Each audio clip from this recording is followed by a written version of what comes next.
Selamat pagi Mbak Farah. Sebelumnya apakah Mbak Farah masih ingat dengan saya Mbak? Ingat. Masih ingat ya, bagaimana perasaan Mbak Farah hari ini?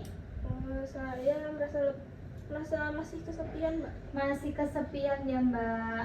Apakah Mbak Farah masih memiliki rasa enggan untuk berbicara dengan orang lain?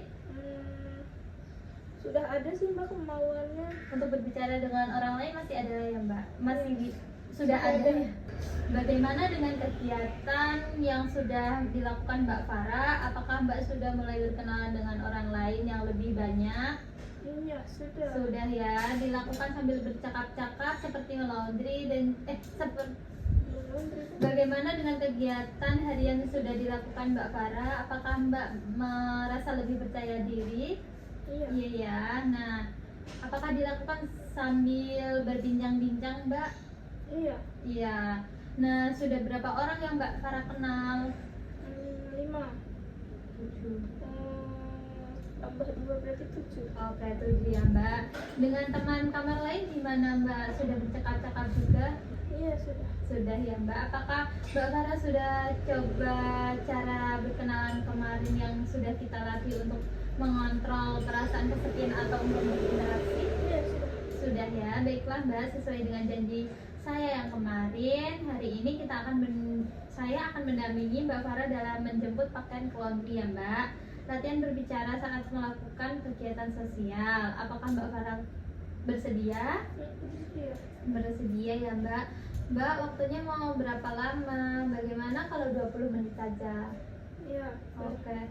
Mbak Farah mau berbincang-bincang gimana? Bagaimana kalau di ruang tamu? Iya. Mau ya? Oke Mbak, hari ini kita akan belajar untuk mencoba menyapa, berkenalan, dan berbincang-bincang dengan orang lain ya Mbak ya. Tujuannya agar Mbak Farah bisa menambah keberanian, kepercayaan diri, dan tidak merasa kesepian lagi. Baik Mbak, apakah Mbak Farah sudah mempunyai daftar baju yang akan diambil? Iya, sudah. Mari Mbak, kita bergerak untuk laundryannya. Iya. Nah Mbak, caranya Mbak Farah mengucapkan terlebih dahulu salam kepada Ibu Fani yang berada di ruangan. Setelah itu Mbak bertanya apakah baju di ruang Kamboja sudah ada, seperti itu ya Mbak ya.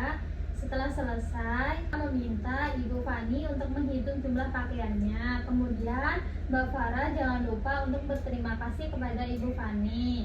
Nah, sekarang Mbak bisa memulainya ya dengan saya dampingi. Oke Mbak. Ibu, baju di ruang Kamboja sudah ada belum? Sudah. Ini ada berapa jumlahnya, Bu? Udah 15 Mbak. Gitu saya ambil ya, Bu. Terima kasih. Baik Mbak Farah, sudah bagus sekali. Bagaimana perasaan Mbak Farah setelah bercakap-cakap dan menjemput baju ke ruang laundry? Saya merasa lebih Percaya diri. Mbak Farah juga tambah berani ya yang saya lihat. Apakah pengalaman ini menyenangkan untuk Mbak Farah? Iya, Mbak, juga Menyenangkan. Baiklah Mbak, coba Mbak praktikkan lagi cara yang tadi. Wah, bagus sekali Mbak Farah sudah ingat langkah-langkah saat berkenalan ya Mbak ya. Selanjutnya Mbak Farah bisa terus menambahkan kegiatan untuk berkenalan dengan orang lain atau berinteraksi dengan orang lain dan melakukan kegiatan menjemput pakaiannya secara berulang, seperti itu Mbak. Nah, bagaimana kalau besok kita berbincang-bincang lagi tentang kebersihan diri? Apakah Mbak Farah bersedia? Iya, bersedia. Bagaimana kalau jam 11, apakah Mbak Farah mau? Mau. Untuk tempatnya Mbak Farah mau berbincang di mana? Ruang tamu. Oke, baiklah Mbak, besok saya akan ke sini jam 11 siang dan kita akan berbincang-bincang di ruang tamu ini ya Mbak. Terima kasih sudah melakukan kegiatan hari ini dengan berani. Mbak Farah juga sudah berani, mulai percaya diri, dan Mbak juga bisa mempraktikkan itu tadi dalam kegiatan Mbak Farah sehari-hari. Selanjutnya saya akan kembali ke ruangan. Terima kasih Mbak.